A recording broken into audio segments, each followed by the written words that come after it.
Good afternoon. My name is John Davis. I'm Chief Executive of the Commonwealth Parliamentary Association here in the UK. And I'm very pleased to have with me this afternoon Sarah Champion MP. Sarah, thanks very much for joining us. My real pleasure. Thank you. Thanks, Sarah. And Sarah, amongst many other things, you're chair of the International Development Committee, Select Committee in the House of Commons. And this afternoon, you've just been chairing, I think, the first ever session, virtual session, I should say, of the committee. Be great if you can share with us a little bit about how it went. I've come out of that meeting to come into this one, and to be honest, the overriding thing is I feel physically exhausted. I've been sat in the same chair for 3 hours now, so my shoulders are locked up. My brain's pretty frazzled. It's quite an endurance, but also mentally, it's really quite challenging. Just things like, so I've got the 2 different panels of witnesses with 3 on the first panel, 2 on the second, a committee of, I think there were 8 committee members that were there. So coordinating all of their questions and answers virtually. On top of that, having to listen and see if the question actually was answered, and if it wasn't, to then push the Secretary of State or the Minister to actually answer the question. And then at the same time, I have my phone, so I've got the clerks on here saying, they've not answered, push them more on that, or so-and-so wants to come in on that supplementary. And then in addition to that, I've got a screen of everybody on the committee. And if they want to come in, they're waving at me like this to try and get brought in. And then the other layer is, of course, the technology. I live in quite a remote part. My signal is really poor. So you're concerned about that going. And also I've got a big clock just there. So I'm looking to keep everything to time. So it's quite challenging, but it was the first one. So I think it's a very, very steep learning curve for all of us. But I think it went very well. And I find you lose a little bit, so you almost lose the sort of the playfulness, if you like, sort of the banter that can go backwards and forwards with just a raised eyebrow. You lose the quick response from the committee. So, you know, if I just look at a committee member, then they'll know to follow up. Or to sort of hold back at that point.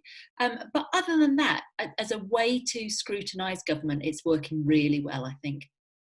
That's great to hear. When I've sort of been listening to it and watching it this afternoon as well, at home as well, I have to say it seemed, no offence, remarkably smooth actually in how it went.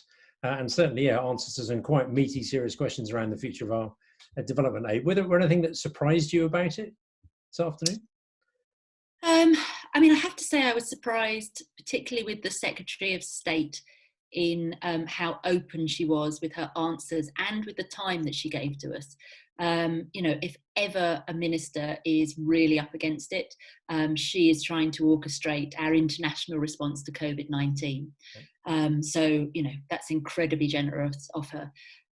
One of the concerns that's been a concern for about 6 months now is whether or not the government is going to integrate the Foreign and Commonwealth Office and the Department of International Development.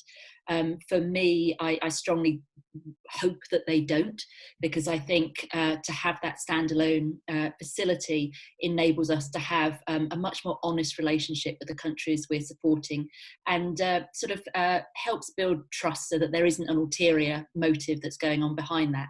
And also, just to say, the people in the international development team are such extraordinary specialists in this work that to have that diluted in any way would be a real loss to our country. And I think one of the things that I'm most proud of as a parliamentarian is our international aid. You know, I go out and see the massive difference that it makes. So I was reassured to a point that she really values the independence of that department.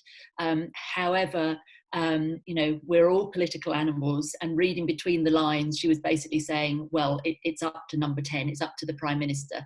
So she didn't rule it out, which of course I would have liked to do.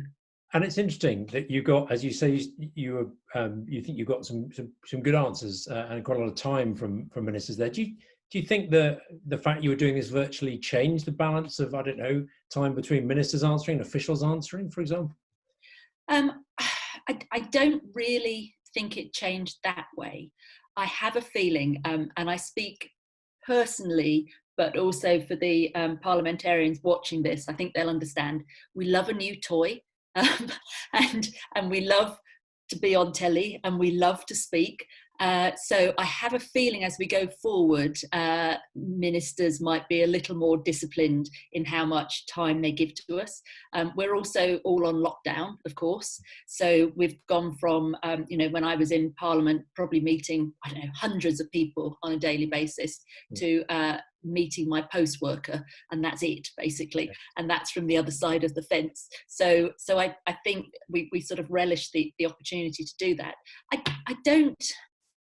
I don't think the quality of the debate and scrutiny was limited. Where I'll be interested is when I get to speak in the chamber in a debate, because they're very much the quality of our work is enhanced by the interventions of others. And of course, we're not going to be able to have that. And I think it's very different sat in front of your computer reading a speech than it is personally delivering something and having a literal audience that's either grumbling of what you're saying or affirming what you're saying is going in the right way. And that really, I know with me personally, that tones my delivery, that the response that I'm immediately getting in the chamber. So I will be interested when I do get to speak in the chamber to see how that works going forward. And I think it might lose something. That's interesting, Sarah. And we've talked to other members who already have said something of that, of that similar experience. Well, perhaps we'll try and find time with you again once you've been through that particular version of this. In general, for our Parliament, are there ways already you can see some of these new techniques that you hope will last beyond the current crisis? I mean, personally, I think it's crazy the amount of time that we spend travelling to get to Parliament. As someone that gets travel sick, 3 hours cooped up on a train is not time well spent. I haven't found really any impact on the level of meetings that I can have. I can have them all virtually. I think we very quickly all got into the discipline of how to make those meetings effective. By sort of alleviating sort of the travel time, the going out, getting your lunch, coming back, I know my productivity has definitely gone up. I'm not entirely sure that that's a good thing, because it does mean you can almost work indefinitely. And so I am concerned sort of around workload capacity, mental health impacts and that sort of thing. So I've personally been very disciplined about having a real structure to my day, and that does involve, breaking for lunch, breaking for a coffee break, going out for a walk, that sort of thing, just to sort of segment my day, which would normally happen if you are in a work environment. Someone would come to your desk, or you'd walk to the next meeting. The thing which I'm most interested about now is how voting works, because we still haven't got rolled out a system of remote voting. And I've always been an advocate for proxy voting, which fortunately came in for those on maternity and paternity leave last year. But I think for all of us to be voting remotely is going to be quite challenging. And for two reasons. One, I'll be completely frank with you, when a debate comes forward, I don't know all the nuances of why the certain amendments have been put forward. I leave that up to my front bench, who have done all of the work and all of the scrutiny and have been in touch with all of the organisations about that. So I trust my front bench, but I do like to be involved in the debate so that I can make my own opinions to, make the ultimate decision of if I'm going aye or no. And also that there is something about that opportunity, which I know MPs talk about, of meeting in person, to have all of those quiet words. And, for example, I know a lot of the, as a backbencher in opposition, a lot of the movement that I've got from ministers on issues that I'm trying to push when I'm meeting them in the lobby when we're voting, and having that quiet word. So it'll be quite challenging for the reality of our business, not the public-facing part of our business, how we can do that going forward if we carry on being on lockdown. Sarah, thanks. That's an interesting mix of seeing some of the advantages of these virtual solutions, and new ways of doing things, but also being careful what one might lose in rushing to keep some of these apparent advantages. Sarah, thanks for that. It was interesting to hear the Commonwealth come up briefly today. This, as you know, is part of the CPA's work, is trying to find ways of sharing experiences between our various parliaments, particularly at the moment. So thanks for making time today for that. It's much appreciated. And as I say, perhaps we'll come back and touch base with you again when you've been through a few more of these new parts of this new parliament.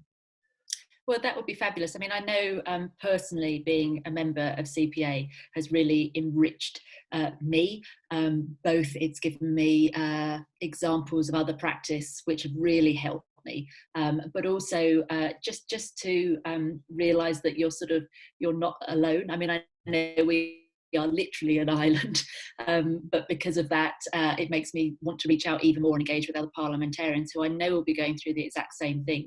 So to that push and pull of learning is really, really important for me. So anything I can do going forward, just ask. Thanks, Sarah.